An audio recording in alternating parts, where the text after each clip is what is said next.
Hola a todos los amantes de la historia inglesa, y en especial a esos que gustan de todo lo relacionado a los reyes y reinas de la casa Tudor, a su época y a su corte.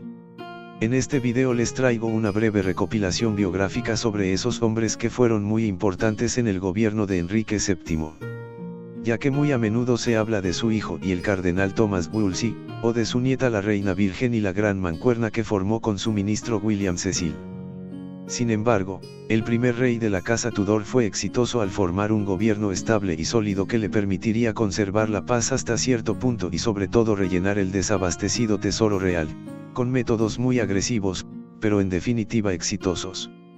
Antes de continuar con este video, echemos un vistazo a más efemérides del 8 y del 9 de febrero en la historia Tudor. El 8 de febrero, pero del año 1577, nació Robert Burton, quien fuera un clérigo y erudito inglés, profesor de la Universidad de Oxford, que ha pasado a la posteridad por su largo ensayo La anatomía de la melancolía, la cual es considerada obra capital de las letras británicas. También el 8 de febrero, del año 1601, Robert de Verú, segundo conde de Essex, se rebela contra la reina Isabel I y la revuelta es rápidamente aplastada. Essex sería juzgado y ejecutado el 25 de este mismo mes. Robert era un noble inglés y favorito de la reina Isabel. Políticamente ambicioso y un general comprometido, fue puesto bajo arresto domiciliario luego de una mala campaña en Irlanda durante la Guerra de los 9 años en 1599.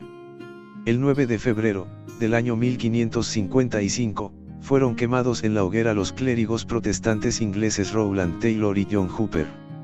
Ambos habían sido proponentes de la Reforma inglesa, pero fueron ejecutados por herejía en la quema durante el reinado de la reina María I. Y ahora, seguimos con el contenido de este video. Enrique VII sabía que al comienzo de su reinado se encontraba en una posición precaria. Después de la batalla de Bosworth Field en 1485, Enrique no pudo garantizar que permanecería como rey. Ante una sucesión de rebeliones como la de Lambert Simnel o la de Perkin Warbeck, ambas orientadas en torno a la legitimidad de la sucesión de Enrique, y la rebelión de Cornualles, basada en un nuevo impuesto, Enrique adoptó un doble enfoque de gobierno. Para establecer el control total sobre su reino, Enrique VII tuvo que establecer su autoridad a nivel local y especialmente en el gobierno local. A nivel local, tanto Enrique como los magnates locales tenían un deseo similar: controlar a la población local para que fuera obediente, lo que, a su vez, garantizaría la estabilidad social. La autoridad del rey a nivel local se extendió a través de un sistema de funcionarios locales como los jueces de paz y los alguaciles. El rey se comunicaba con ellos a través de una serie de escritos, que eran órdenes escritas que, según la teoría del parentesco, no estaban abiertas a interpretación. Enrique VII se rodeó de hombres capaces en los que él podía confiar. En lugar de las familias de magnates, muchos de ellos eran de familias menores, muchas de esas familias no eran de orígenes nobles, y se lo debían todo al patrocinio y al apoyo del rey. Por lo tanto, no eran solo hombres hábiles, sino que también eran profundamente leales. Aquí les presento a algunos de ellos. El cardenal John Morton, muerto en el año 1500. Ya se ha hecho un video biografía sobre este cardenal en este mismo canal. Pero John Morton, perteneciente a la nobleza de Dorset, ascendió hasta convertirse en arzobispo de Canterbury y cardenal. Ingenioso, erudito y decisivo, Morton estuvo en el centro de los asuntos y el gobierno de Enrique VII, y también tiene un reclamo a la fama y por ser el mentor de Tomás Moro. Morton también podía ser despiadado cuando necesitaba serlo, pero su muerte en el año 1500 probablemente eliminó una influencia moderadora crucial de Enrique que tuvo importantes consecuencias a partir de entonces. Reginald Bray, nacido alrededor de 1440 y muerto en 1503. Reginald Bray era de Worcestershire, hijo de un cirujano. Él aparece por primera vez en los registros en 1465 en la casa de Margaret Beaufort y Henry Stafford, su segundo marido. Viajó en su nombre, administrando sus propiedades y asuntos legales. En 1475, Bray se casó con Catherine Hussey, entonces de 13 años. Para 1485, Bray ya era un sirviente experimentado de mediana edad y reparador de los grandes y poderosos. A sus 45 años era el sirviente confiable y experimentado de Margaret Beaufort y Thomas Stanley. Se había probado a sí mismo en el fuego, apoyó la rebelión de 1483, aunque recibió el perdón de Ricardo III, y aunque no ostentaba la insignia de haber huido al exilio con Enrique, Bray había sido el enlace crucial entre Margaret y John Morton y Enrique, asegurándose de que las comunicaciones se transmitieran, consiguiendo apoyo en Inglaterra para la causa Tudor. Estuvo con Stanley en Bosworth, incluso se le dio crédito por entregar la corona a su maestro para luego colocarla sobre la cabeza de Enrique. Estaba claro que Enrique confiaba en Bray, y debe haber ayudado que Margaret hubiera cantado sus alabanzas y hablado de su largo y leal servicio. Como canciller del Ducado de Lancaster, Bray entregó ingresos a Enrique de sus propiedades más importantes de la corona, parece haber tenido la supervisión de los ingresos aduaneros, y ocupó varios castillos. Bray estaba en todas partes al servicio del rey, un caballero del cuerpo del rey, miembro del consejo, sentado constantemente en sus consejos legales y miembro del banco, era el maestro de espías del rey, ayudando a localizar a Perkin Warbeck. Por un tiempo Bray fue el más omnipresente de todos los consejeros de Enrique. Tenemos algunas descripciones sobre él. Polydore Vergil lo describió como padre de su país, un hombre serio, lo que suena impresionante, pero la descripción que hace la Crónica de Londres de él como sencillo y rudo en el habla suena a verdad. No sabemos nada de sus intereses culturales, no sobrevive ninguna colección de libros suyos, tal vez simplemente no tenía intereses culturales, aunque se le atribuye una mano en el diseño de la capilla de Enrique VII en Westminster y también en la capilla de San Jorge en Windsor. La influencia de Bray no tuvo nada que ver con los cargos que ocupó, esa influencia provino de la confianza que el rey puso en él, y su relación y proximidad con el monarca. Él era el hombre del rey. Tan fuerte era la relación que se decía que Bray se salía con la suya al no estar de acuerdo y disputar con Enrique. Bray era un organizador, un reparador, un hacedor directo y eficaz y un maestro de las arcanas artes financieras. Produjo dinero para Enrique e hizo muchas cosas más. El ducado de Lancaster obtuvo una buena ganancia hasta su muerte. Fue a Bray quien Enrique escogió para encabezar su instrumento de poder judicial, el llamado Consejo Sabio. Bray fue nombrado caballero de la jarretera en 1501, pero murió en 1503, enterrado en la capilla de San Jorge. Richard Fox, nacido alrededor de 1447 y muerto en 1528. Richard Fox era de una familia de hombres libres en Lincolnshire, que se había abierto camino hasta ser propietario de un señorío en el momento de su nacimiento en 1447. La familia había ganado lo suficiente para enviar a sus hijos a Cambridge, desde donde Fox en 1484 fue canónigo y abogado, lo suficientemente importante como para llegar a la atención de Ricardo III, aunque ya en 1485 Fox estaba en Francia con el exiliado Enrique Tudor. Para 1487 era guardián del sello privado, nuevamente una posición cercana al rey, y se convirtió en obispo de Exeter y más tarde en obispo de la diócesis más rica de toda Europa, Winchester. Fox era el diplomático del rey, fue Fox quien lideró todas las negociaciones importantes de Enrique con Escocia, Francia, España y los Países Bajos. Y diga lo que quiera sobre Enrique VII, él fue un gran negociador, y parte de ese crédito debe ir a Fox. El embajador español Carros comentaría más tarde que él era un zorro de hecho. Fox fue totalmente leal al rey, y tal vez tan cerca como cualquiera también. Y puede ver por qué, su riqueza y éxito dependían del favor de Enrique. El propio Fox escribió que el rey que fue mi creador. Fox era guardián del sello privado, lo mantuvo tanto tiempo que la designación, Lord Privy Seal, entró en uso y se mantendría por muchos años. Fox se mantuvo junto a su rey en cada giro de la política, en los días más oscuros de la obsesión de Enrique por clavar los pies de su nobleza en el suelo a través de bonos y multas exorbitantes. Tan leal era, que su propio capellán instó a Tomás Moro a no confiar en él porque, cito, mi señor, mi amo, para servir el turno del rey, se apegará a aceptar la muerte hasta de su propio padre. Cuando el cardenal John Morton murió en septiembre de 1500, todos miraron expectantes a Fox, claramente, quien era un favorito.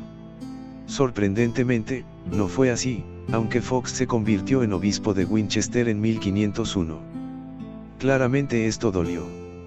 Cuando, en febrero de 1503, William Warham fue nombrado arzobispo de Canterbury, se supone que Fox le espetó a Warham que Canterbury tenía un asiento más alto pero Winchester era más suculento, ya que Winchester era la sede más rica de Inglaterra.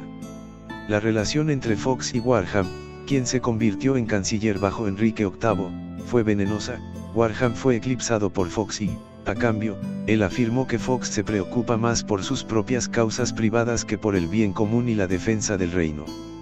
Warham acusó a Fox de querer mercancías y alentar al joven Enrique VIII. El propio Tomás Moro vio a Fox con gran recelo. Para él, Fox era la influencia maligna detrás del Morton's Fork, como una técnica para extraer dinero para el rey. No fue hasta que Fox estaba cerca de los 70 años que su carrera política finalmente llegó a su fin a manos del cardenal Wolsey en 1516. Fox era un estadista sumamente competente, un negociador duro en interés del rey o de los derechos de su sello de Winchester. Era consciente de las tendencias intelectuales, como el valor del griego en la educación. Acumuló una gran riqueza, pero la utilizó para construir, dar a los pobres y establecer el Corpus Christi College en Oxford.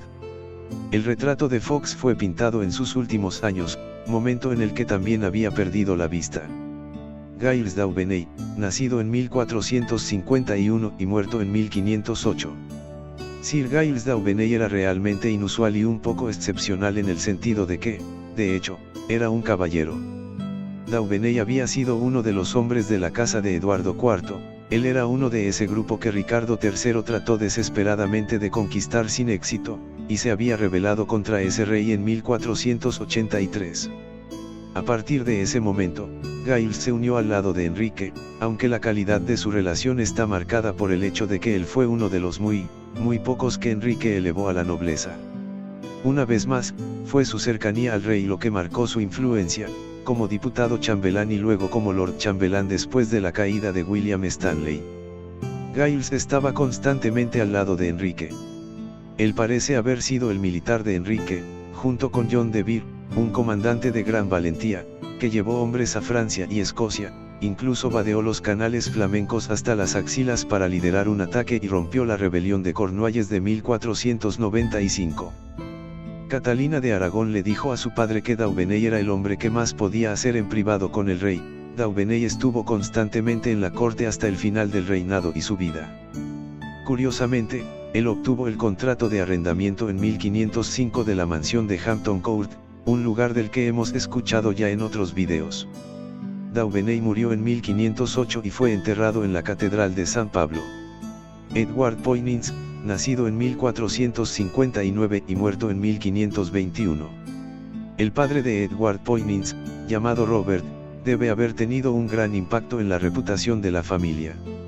Sorprendentemente, en el verano de 1450, él fue uno de los pocos nobles que se unieron a la rebelión de Jack Cade. En esto parece haber estado motivado por el deseo de recuperar tierras en Kent. Aparentemente actuó como tallador y portador de espadas de Cade, lo que seguramente debe haberse atorado un poco en la garganta. De todos modos, el apellido de la familia parece haber sobrevivido, aunque Robert murió luchando por los yorkistas en la batalla de San Albano en 1461, y fue esto lo que hizo que la familia perdiera sus tierras a favor de la familia Percy, como sucedía en esa época. Lo que significa que Edward se crió en la casa de su madre y su padrastro. Lo siguiente que escuchamos es la parte de Poynings en la rebelión de 1483 contra Ricardo III, y fue esto lo que hizo su carrera, aunque probablemente no se habría sentido así cuando tuvo que correr por su vida para unirse a Enrique Tudor en Francia. Pero como otros, significaba que él era el hombre de confianza de Enrique. El nuevo rey lo nombró caballero en Milford Haven al comienzo de la gran aventura. Después de Bosworth Field, Poynings obtuvo alguna recompensa, incluida la restauración completa en Kent, aunque él nunca pareció haberse vuelto tremendamente rico. Su reputación bajo Enrique VII lo hizo convertirse tanto en soldado y diplomático como en administrador. En 1492 dirigió 12 barcos en apoyo del emperador Maximiliano, encabezó una delegación a los Países Bajos para desacreditar a Warbeck. pero fue en Irlanda donde su nombre sobrevive para bien o para mal, enviado por Enrique para restablecer allí la posición inglesa. Estuvo allí solo un año, pero durante ese año, puso en vereda a la facción de Kildare y aprobó una serie de leyes en el Parlamento irlandés. Una de ellas fue la infame Ley de Poynings, que subordinaba el Parlamento irlandés al de Westminster hasta que finalmente fue derogada en 1782. Da la casualidad de que, a pesar del éxito de Poynings, su visita demostró que Enrique podía gobernar Irlanda sin los anglo-irlandeses, y Kildare pronto fue más poderoso que nunca, aunque esta vez con la aprobación de Enrique. Poynings regresó a Inglaterra para asumir el cargo de guardián de los puertos del Cinque, y a partir de 1500 formó parte de misiones diplomáticas, estando presente en la visita del archiduque Felipe de Borgoña. Llegó a ser en algún momento contralor de la casa del rey y tesorero de la casa, y formaba parte regularmente del Consejo Real. Su carrera sobrevivió entonces en el reinado de Enrique VIII, ya que estuvo en el norte de Francia como gobernador, en misiones diplomáticas a los Países Bajos, y embajador ante el emperador Carlos V en 1516. En 1520 estuvo al lado de Enrique VIII en el campo de la Tela de Oro. Poynings murió en 1521, él y su esposa Elizabeth tenían un solo hijo, John, que ya había muerto antes que él. Sin embargo, tuvo 7 hijos ilegítimos, a quienes proveyó, aunque a su muerte la mayor parte de sus tierras volvieron a la familia Percy. Poynings era el típico hombre de confianza del medioevo tardío con talento, una carrera variada en casa y en el extranjero, desafíos notables tomados con calma, confiado por su historia con Enrique VII y por su competencia y, por lo tanto, en la confianza más cercana del primer rey Tudor. Y como un núcleo de concejales, cuando llegó Enrique VIII, él mismo comenzó con este grupo de hombres de confianza de su padre, hasta que llegó Thomas Wolsey para tomar el relevo. Thomas Lovell, nacido en 1449 y muerto en 1524. Thomas Lovell era miembro de la nobleza menor en Norfolk. Y durante los primeros 30 años más o menos de su vida, todo iba como debía ir para un hombre así, o al menos siguiendo caminos muy trillados. Lo habían enviado a Lincoln's Inn a la edad de 15 años, para hacer fortuna como tantos en su posición como abogado. Cuando terminó, Lovell estaba construyendo de manera constante una práctica en East Anglia. Pero luego, en 1483, todo cambió. Lovell parece haber sido parte de los partidarios de los Woodville, y de Thomas Grey marqués de Dorset, y en 1483 se unió por tanto a la rebelión contra Ricardo III. No es posible saber con qué entusiasmo Lovell siguió a su nuevo señor, pero después del periodo de exilio, él se convirtió en parte del círculo íntimo de los hombres de confianza de Enrique. Lovell era mucho más tecnócrata que Poynings y que Daubeney. Esto tenía un ángulo financiero. Él fue ministro de Hacienda desde 1485, en 1503 también se convirtió en tesorero de la casa del rey.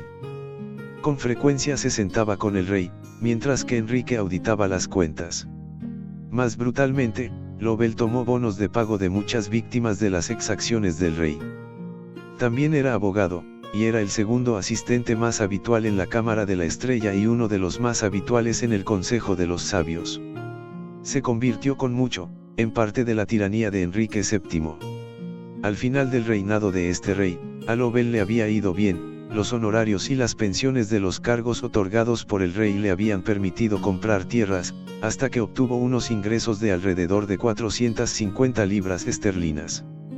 Construyó y mantuvo una magnífica casa construida con ladrillos, mantuvo 85 sirvientes con librea, todo inaudito para un miembro de la nobleza menor. Al igual que Poynings, su carrera sobrevivió hasta el reinado de Enrique VIII y fue un consejero de confianza hasta su muerte. Otros hombres de confianza de Enrique VII fueron su tío, Jasper Tudor, de quien se ha hablado en otro video biografía. Edward Story, obispo de Chichester y de Carlisle. Él se desempeñó como capellán de Elizabeth Woodville y como canciller de la Universidad de Cambridge. Fundó la escuela prebendal en Chichester, y se dice que hizo erigir la cruz de Chichester. Thomas Howard, que fuera conde de Surrey bajo Enrique VII, pero alcanzó aún mayor fama con su hijo y sucesor, Enrique VIII. Surrey fue vencedor en la batalla de Flodden contra la invasión escocesa de 1513 y fue creado segundo duque de Norfolk. Él fue el abuelo de la reina Ana Bolena y la reina Catalina Howard y el bisabuelo de la reina Isabel I. Richard Empson y Edmund Dudley. También sobre estos dos hombres se ha subido un video biografía. Y bueno amigos, hasta aquí este video sobre los principales hombres en el gobierno y la administración de Enrique VII. Espero no haber olvidado a ninguno, y si fuera así, agradecería que me lo hicieran saber en los comentarios. Como siempre, agradecer a todos los que ya son parte de este canal. Y recordar a otros que van viendo el material del mismo a suscribirse para no perderse ninguna actualización.